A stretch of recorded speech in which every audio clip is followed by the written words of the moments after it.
তোমরা স্ক্রিনে যে কোয়েশ্চেনটি দেখতে পাচ্ছ সেটি 2009 সালের আইআইটি জেইই মেইনসে আসা এসএইচএমের একটি কোয়েশ্চেন। এটা ইজি ক্যাটাগরির বুয়েট স্ট্যান্ডার্ড একটা কোয়েশ্চেন বলা চলে।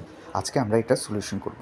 তার আগে একটা কথা বলে রাখি, এরকম আরও কোয়েশ্চেন পেতে আমার চ্যানেল ভিজিট করতে পারো। তাহলে চলো শুরু করি। সো প্রথমেই আমরা সরণের সমীকরণটি নির্ণয় করব। X equal to a sine omega t plus ডেট। আচ্ছা, এখানে এ কত? এ হলো 1, দেখা যাচ্ছে 1 সেন্টিমিটার, তাহলে 1। আর সাইন ওমেগা, ওমেগার ভ্যালু কীভাবে নির্ণয় করতে হবে? আমরা জানি ওমেগা সমান 2π/t। এখন দেখো এখানে একটা পর্যায় সম্পূর্ণ হতে কয় সেকেন্ড লেগেছে? 8 সেকেন্ড, ঠিক আছে? তাহলে পর্যায়কালের মান কত? 8। তাহলে এটা দাঁড়ায় π/4। তাহলে ওমেগার মান পেয়ে গেলাম πt/4। এখন ডেল্টা এর মান কত?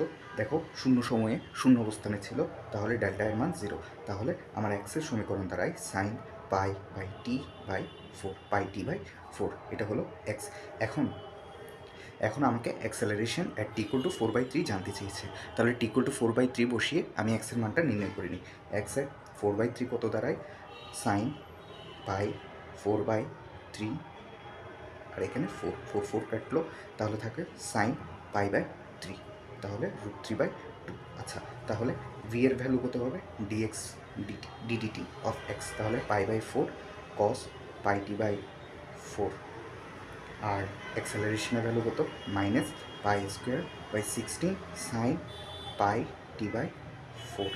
ওকে, তো এক্সের ভ্যালুটা আমি বের করে নিয়েছি।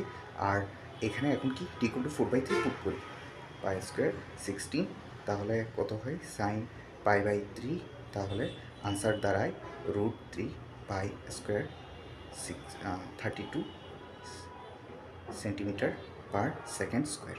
এটাই আনসার।